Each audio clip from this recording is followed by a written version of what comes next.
Welcome to Get the Book Out, Sandcastle Radio's hottest talk show, overflowing with author wisdom. My guest today, Nova Jade, is in a word unstoppable. I don't remember when we first started talking or met each other. Maybe we'll talk about that today. All I know is I have seen him go through many transformations and recognize an idea brewing and leap on it as he knows all he ever has to do is figure it out, and he's golden. He's a poetry book author and entrepreneur and owner of Nova Jade Cosmetics. The man is literally ceaseless. Please welcome the hella inspiring Nova Jade. Hello, how's it going? Oh, it's awesome. It's awesome. I have just having we're having a blast talking today off air. People have to know that by now, right? Oh yeah. Yeah. And I see you've got your store in the background, which is awesome. Oh yeah, Nova Jade Cosmetics. That's the cosmetic brand that I've built. It's an e-commerce brand. I love it. That's just amazing. And I love that you're a man heading a cosmetics company. We're going to talk about that, but first I want to talk about your poetry book because I did not even know that you had done this. And I'm familiar with your work because you were so kindly sent me two pairs of the most luscious leggings I've ever received in my life. So the poetry book is a different side of you. What led you to write it? The poetry book is actually over a span of several years in my life. Writing was like an outlet that I had even as a younger teenager for like outlets and stuff like that, art and everything. Yeah. During different phases in my life, where things might seem tough or hard, I would write poems to kind of signify or symbolize those moments. And it wasn't something that I was planning to like write a book. It was just something that I was doing. I spent a lot of time collecting these poems. I became an adult and, I joined the army. I went to combat. And, anyone who's ever been to war, Afghanistan or Iraq, there's a lot of downtime that you have, like waiting for missions, waiting for things to pop off and stuff. And you don't want to just be staring at a wall. So, one of the things I did there also was write poetry, over different moments. And eventually, by the time I got in my 30s, I had notebooks and I had hard drives that had all these poems on them. And when I would read them, I would, it's almost like going back in time. I was like, what if I were to use this kind of like write maybe like a poetry based memoir of something that Mm. talks about, from the time like I've grown up and have became an adult. I could have a poem kind of tell about these different seasons, but kind of like in this mystic fashion. Because when some people read poetry, some people see it for face value, and other people are kind of like looking in between the lines. I wanted this to be kind of like looking in between the lines kind of deal for some people, where they're mysteriously wondering what is it that he's talking about in his life. Well, and you do see shades of that in the poetry book where it's like there are different things that you can be talking about and you'll feel like you've figured it out and you'll go, "Oh, I figured it out. I know what he's talking about." And then you'll read the next line and it'll be like, "No, I didn't figure it out at all." It's a different which is cool. And you're talking my love language, which is mixing genres. We have so Richard Chismar, for example, has mixed the horror genre with nonfiction. And it's just a fascinating type of a new creation. So that's what you've done, is creating the memoir, but poetry based, with taking you through the various stages of your life. And I want to say thank you for serving also, because my husband's a vet. A bunch of the vets, shout out to Fort Snelling National Cemetery, where we buried my father just about a few days ago. But all the vets are listening out at Fort Snelling National Cemetery. So I want to shout out to them.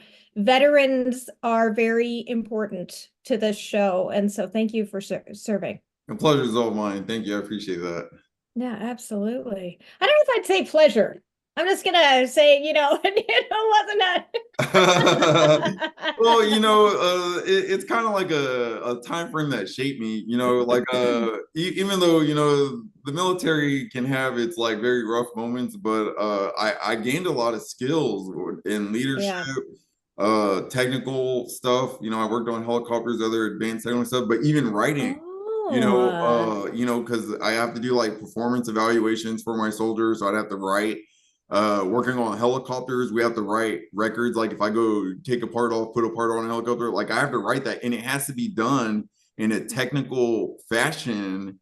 There's technical aspects to where things have to be detail oriented, to where you're thinking about the perception of the person reading, your maintenance log or something, to make sure that they understand what you did, and there's no confusion about it. So there's a lot of writing that I had to do in the military also, that kind of like transferred over. So not everything's as rough as like you might see in the movies. Yeah, there's are some bad times, but those bad times kind of birth some very good things, kind of like a rising phoenix.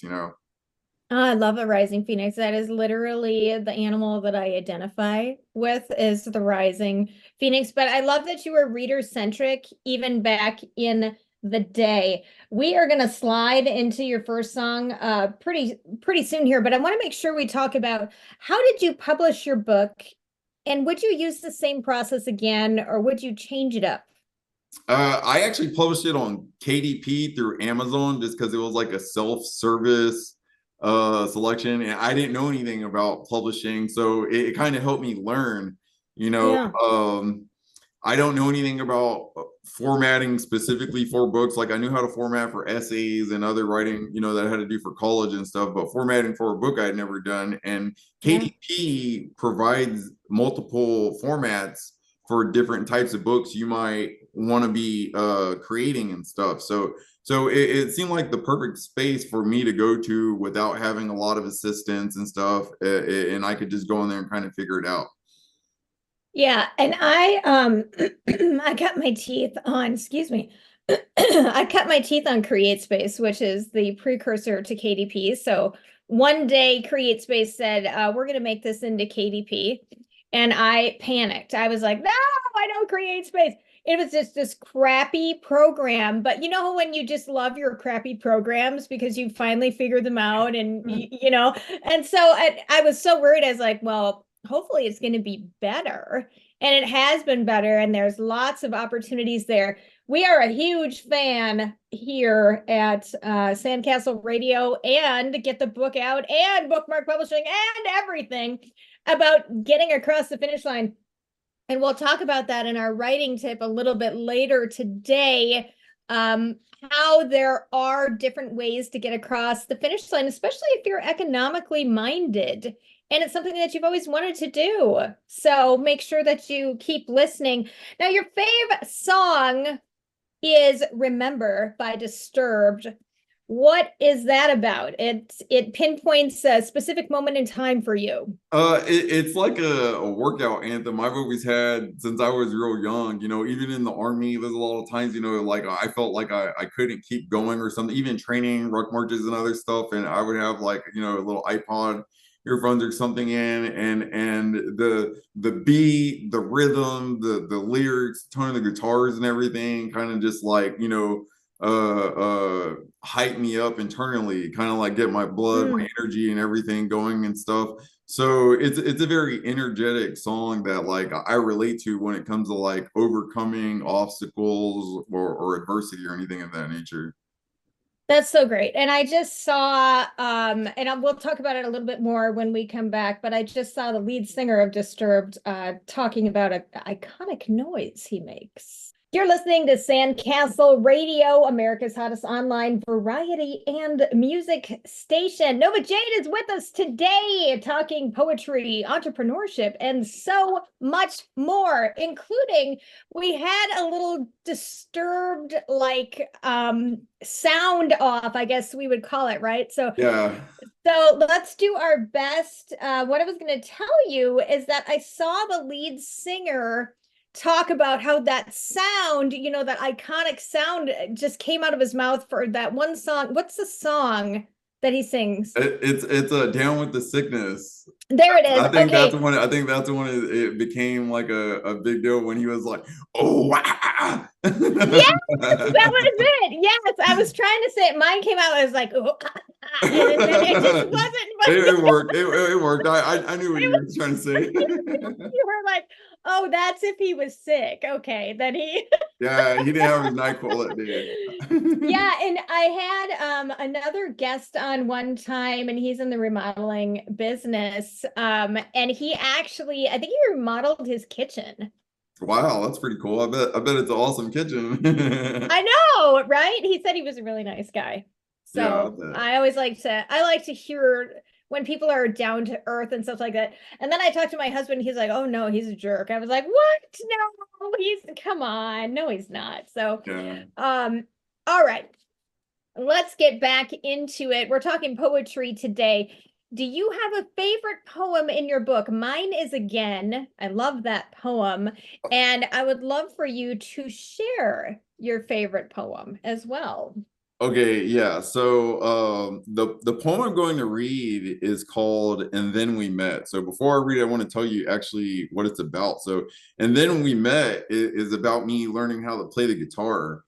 So Awesome. when I was a teenager, my dad had a guitar. He played for several years, and I grew up watching him play. But a guitar is one of those things you really don't want a little kid touching because they might break the strings or something. So like my dad had it hidden away in his closet and stuff to keep it away from me and my siblings. So, but the weekends and stuff like that, or like when I would get out of school or like during the summer, my mom and dad would be working, so they weren't even home. And I would sneak into my parents' closet when they would leave for work, and I would sit there in the closet and I would play this guitar, and I taught myself how to play. Like I don't know how to read music or anything, but that was like a very huge moment for me. And Mhm. I played the guitar ever since. So here's the poem, and then we met. Desperate to feel life, locked inside alone, searching for what I need.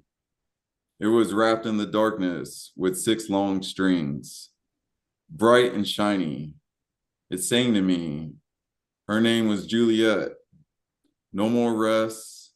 Let out the mage, so the strings can sing. The sounds floating in space, shaking away my headaches. Burnt my fingers on her like blunt razors for the first time, sliding on the tips of me, smiling with a grin. No one to see, no more loneliness for me. The sound I feel and seek, like a sixth sense I found for free. Time to hide you so we can still be. The darkness lurks close so we can never sing in the light where someone might hear that I found a love that couldn't be steered away because I feel her coming to me with a neck ready for me to grasp. Wrapped her in my fangs so I can bite down on her again. Let us dance and become unison. Project my mind out from you so I can awaken our melodies like they came out to play. Amaze my sanity. You kept me alive when I had nothing to save myself. You would never leave me, and I'll never put you on the shelf. I'll strum you till I'm over 90. We can pass all the women, cars, and towns, but I'll never put you down. Friends till the end. Let's never quit. My precious love, Juliet. Oh my goodness. That I is wonderful. I just appreciate love it. it. And Juliet, the Yeah. name of my guitar. Juliet was like the name of all pretty much every guitar that I've had. But yeah, so it's kind of mystic, or some people they don't know that it's about me playing the guitar. So yeah. I did not until you told me today. But I love it's like a love letter to your guitar. And I'm trying to think, you always have to name the guitar. And I'm trying to think what movie that was in, but he was like handed the boy a guitar and he goes, "You have to name it, you Uh, know, I before can't it." I can't even think of that movie right now. But yeah, it's like a unspoken code. You know, when I Mm-hmm. was younger and people, other guys like in high school were playing guitar, like everybody had a name for the guitar. You know, it's like Yeah. being in the military having a name for your rifle, but for your Yeah. guitar, you know. Did you have a name for your rifle? Oh yeah. What was it? It was Juliet also. Was it? Yeah, it Okay, was so like you love Romeo that and name. Juliet. There you Yeah. go. Yeah, Yeah, like a there you Romeo and go. Juliet. Yeah. Kind of like a love story. It's a love story. That's crazy. So let's talk about your steel trap mindset, because this is one of the qualities about you that I love the most. You just embrace whatever you want to do. Have you always been like that? And how do you handle challenges when they come up in your life? Yeah, I really have, you know, a lot of my life, when you look back, some people are like, wow, you've accomplished a lot. Like, how did you do that? And I was like, you know, it's one of those things like I'm very kind of like a visionary. Like I visualize things and kind of like play them out in my mind, kind of like a movie on how I want things to be. And if I see like, you know, like a golden ending to something, like, hey, if I learn this skill, like I'll be able to do this, you know. That's pretty much like a motivator for me to, you know, crawl through mud or whatever I got to do to get to that end goal.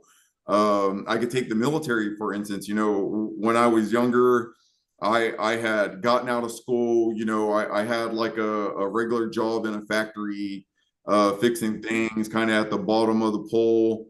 And then, you know, I went to school for computer and electronics repair and was doing that. And I was kind of at the bottom of the pole. And I was like, man, I could probably learn something even more. Like if I went to like another college or another school or something. And I was like, you know, the war popped out and I was like, military would be a great place. You know, so when I started learning about what jobs I qualified for, you know, my recruiter was excited. He's like, man, you can get almost any job. He's like, and you got all these helicopters and stuff that you work. I was like, well, helicopters, like that sounds hard. Like, do you think I could work on helicopters? He's like, yeah, man. He's like, if they say you can do it, he's like, all you got to do is go and learn. So I was like, I was almost in disbelief. So, you know, I wasn't even worried about combat or the war or anything. I was just like, what about these helicopters? You know, you know, and you know, I spent 10 years doing that in the military. And then when I got out, you know, I was a civilian contractor for about 8 years. So I worked on helicopters for about 8 years doing that. I mentored a lot of other people and stuff. And looking back when I was real young, I'm glad I made that decision because everybody else told me not to do it. They're like, you already went to school, like you already went to school and stuff like that. Like, why do you want to join the army and stuff? And I was like, there's things that I'll be able to do right now when I'm younger. I'll never be able to do when I get older. You know, my body's Mm. broke and stuff. And I don't want to live in regret. So that right there has been a motivator for a lot of other different things, even cosmetics, writing this book, and other decisions I made in my life that most people would be scared to work towards those goals. They would just leave it as a imagination or a thought Hmm. and then never work towards it. So I don't want to live in regret when I'm older. So I have to take action and move towards those goals.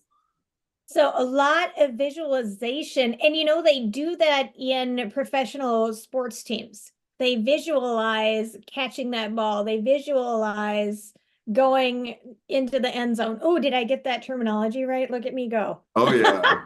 Oh yeah. And that's where I learned it from actually was in sports and stuff when I was younger and martial arts, football and other things. And so that's where I learned the visual ed to actually adapt and use towards other things in my life.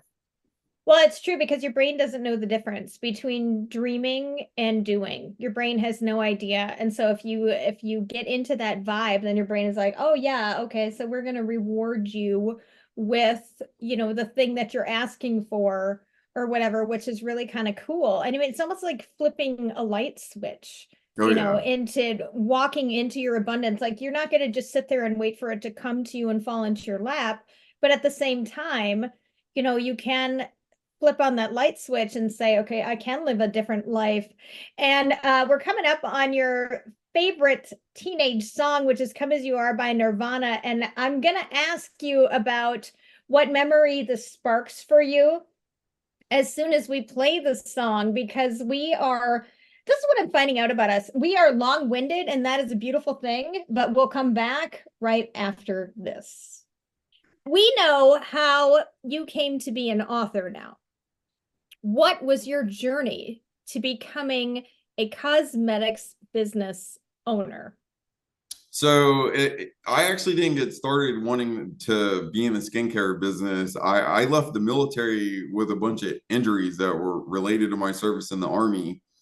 And if you look in a lot of soldiers and veterans, when they go to the VA or the Army, like instead of fixing their medical issue, they just give them like pills and Yeah. medications that like have them drugged out and like zombied and stuff. And I didn't really enjoy that state because I've been an athlete, high performer, and so like I want to do things. I don't want to sit down and just kind of like drill out of my face like a zombie, ignoring the pain. So I wanted to fix these injuries, so I use my veterans benefits, education benefits to go to school for biochemistry. I started learning about like regenerative medicine for like tissue repair and stuff like that. And what I found Wow. out is that a lot of the stuff I was learning for tissue repair for my injuries is the same concepts they use in anti-aging skincare markets to like eliminate wrinkles and to repair the tissues under your face that would deteriorate, with aging and stuff like that. It's kind of like reverses the aging in your tissues. So it's kind of like just dumb luck that while I was trying to fix myself from all these injuries, that I figured out that like, hey, this is actually good for like the anti-aging skincare market, which is like a multi-billion-dollar market. Why don't I use this and maybe I can help other people, and Nova Jade Cosmetics has grown into like a women's store. So on top of skincare products and self-care products, we have athletic wear for yoga pants, yoga shorts, hoodies, and things of that nature for women. So I call it a women's store now. But yes, the original front of the store was skincare for the anti-aging market, which we still sell those products. That is wild. And so you represent women, like your avatar is the Instagram gym woman in the Yeah, hoodies, like the in the the the shorts. woman who like takes care of themselves and like likes attention, even high performers and stuff. Some people are public speakers, but yeah, for the athletic wear and stuff, yeah, the Instagram influencer type female, likes to work out, always traveling. That's usually what I built this company for.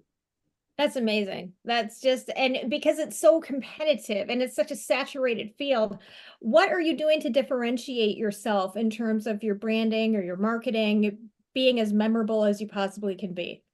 So right now, I do a lot of campaigns with artificial intelligence. Mm. I've created brand ambassadors that are actually AI characters. Oh, Casey and Jesse, wow. you see them a lot on YouTube and stuff. So I try to use them to educate people about skin health and other health concepts that are related to tissue and stuff that most beauty brands really don't talk about. They just sell you the product and stuff, and they don't spend a lot of time explaining like, hey, like this is actually what all this stuff does. Like this is what it does to your skin. This is how it helps humans and stuff. So I feel like educating my audience is probably a big thing that I differentiated myself with. That is, I mean, I'm just so impressed because I didn't know the background behind it in terms of the biology and the physics. And Dean Nicholson, who is on after me, D Manic, you might know him better as is saying, I need me some anti-aging stuff, LOL. So he's listening all the way from the UK. He's coming in Nice. hot in London. So you're all over the world right now, which is amazing.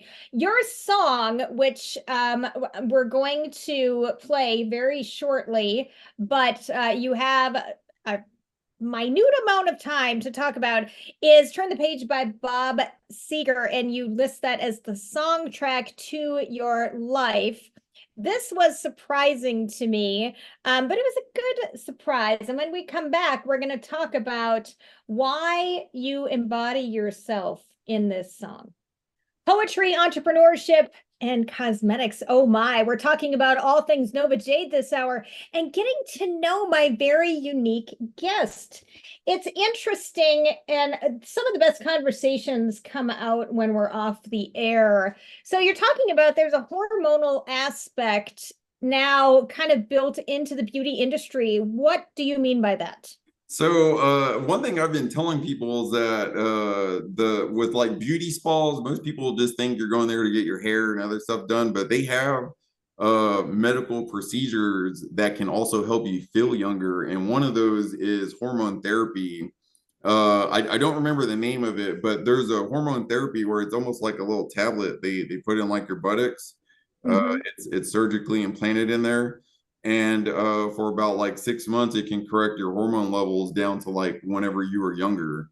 So that way, you know, just like when you were younger, how you felt younger, more energetic, you didn't feel like tired and lethargic like when you do when you're older. So if you go to different beauty medical spas, they actually have other treatments there other than, you know, just getting your lips filled and stuff like that. Some of it's medical, like hormone therapy. Okay, so can I like I could walk into, is it a clinic thing or is it like an actual store that's a part of like a salon A beauty, now it's or like a beauty spa. So like an esthetician or a doctor, like the same Hmm. people who do like the laser and microneedling and stuff, it's the same people that do that procedure. What do you know about those procedures? Asking for a friend who's actually me in terms of like anti-aging face procedures and like the microdermabrasion and stuff like that. What is the best procedure? Do you know? Me personally, what I've seen that works really well is like laser resurfacing. And one of my products, Cosmos Revitalizing Serum, actually created as like an aftercare for these type procedures because you know Oh, you get like a layer of skin that's more or less like shedded and burned off with lasers. So yeah, I you know. have like a recovery period, and I made a serum to like enhance that recovery period since my serums repair tissues. Like it recovers very fast. So I've even tested it. Like I had a laser tattoo removal done as like an experiment that I did on myself to see if the serum works or not. And you know, you got this big laser burn on my arm, and they would say usually it takes 30 days or more to heal. But I recorded this and everything. There's video documentary online. I used this serum and I healed it in 4 days. 4 days, Oh my skin word. looked brand new, like I never had anything wrong with it. So I would say laser resurfacing is probably good from what I've seen as results for people. But you also got to know that like different spas have different types of lasers, and some people have been doing this or more experienced. So you want to make sure you look into like the background of the spas, look at their reviews, and see what they have to offer. Yeah, anybody who's going to burn my face off, I'm going to be doing a little bit of due diligence on that to make sure that Yeah.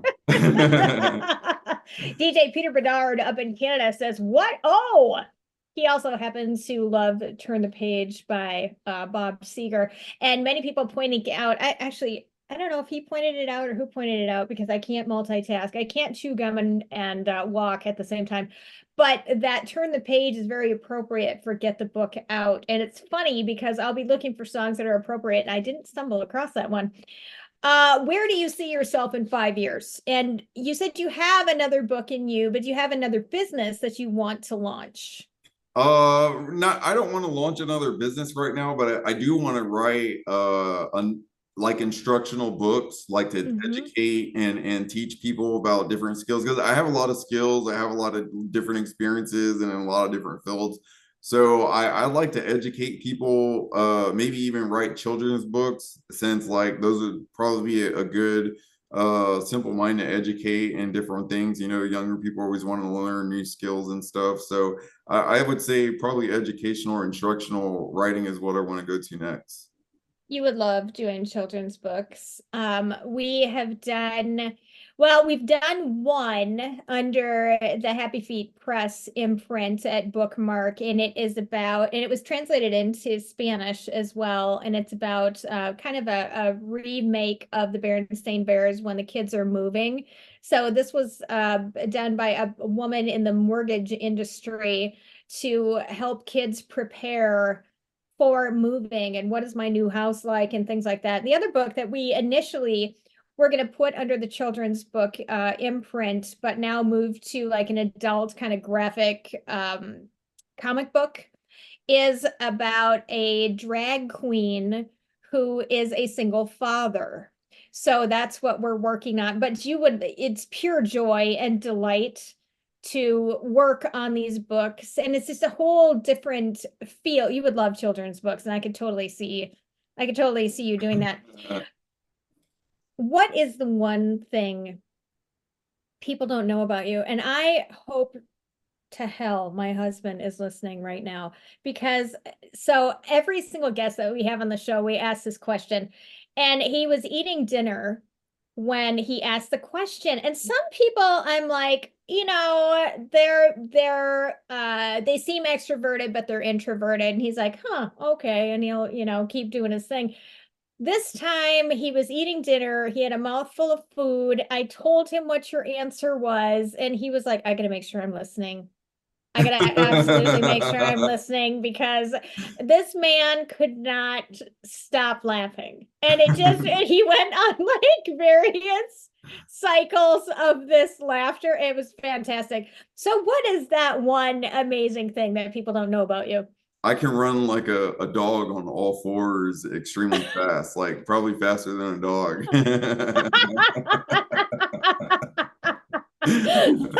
That is hands down the absolute best answer I have ever heard on any show. I want to give you another round of applause for that. How did you discover this?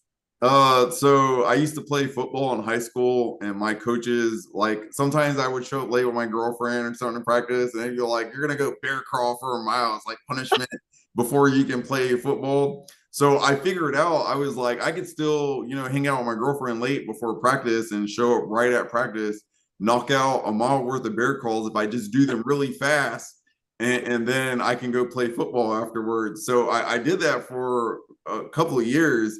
And then, as I got older, it was just something where I was like, man, I can run on all fours and stuff. I can like stay really low and stuff, like and people kind of think it's cool and stuff, so it's just something that just kind of happened.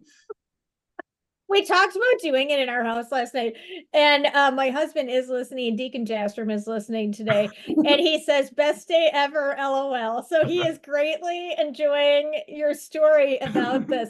But we talked about it last night, and I was like, okay, because he said, it's one thing to say it, it's another to see it. So we both feel like you need to have some sort of video or something like that we can share and I'll have make to see if viral. I can. I was actually going to make a video at one time, and then I ran into like an ant pile on the ground, and then there was me trying to get ants off me, so it wasn't how I planned it. So I never made a video since. Well, and he said, you know what, I can't do that. I got a flat tire. And he refers to like he gets a little arthritis in his hip. And so he was referring to that. And Oh yeah, yeah. I was like, I don't think I could get up after Yeah, I I'm a got little down. older. I Like I definitely don't get do it as much as I did when I was younger. No, that's hard. That's hard to do. So, what topic are you an expert in your life? So, for instance, let me set the stage here. I am an expert in making a wallet scream, right? Budgetary things. I can go right into that survival mode. What lesson keeps coming up for you that makes you an expert in your life in it? I would say technical troubleshooting, because I've worked on all sorts of like complex advanced machines, like aircraft, Mhm. different types of aircraft, helicopters, computers, and stuff like that. That's something that's always going on in my head. Like if I see something mechanical, it's like boom, I just break it apart in a bunch of little pieces in my mind and like make everything move to try to see how it works. So yeah, I would say my technical capabilities. Okay, you would really like my Lego Home Alone set that I'm building right now. And I just did a typewriter. I just did a Lego typewriter as well. So you Wow. would really like that. Well, it's a great distraction when you're grieving. My husband was like, "Here, you're grieving. Here's a typewriter. Put it together." And it's every single little piece. You don't have like the key handed to you. You have to make the key. You have to make all these different things, and there's hundreds of pages. All right, Nova Jade is a visionary and implementer. I love that we could spend this hour picking his brain and gaining insight into his mindset. Thank you, Nova, for sharing your life, business, your writing hacks with us today on Get the Book Out. And make sure you grab the Book of Storms on Amazon. You can also find him on LinkedIn. Thank you. Thank you very much. I appreciate your time today.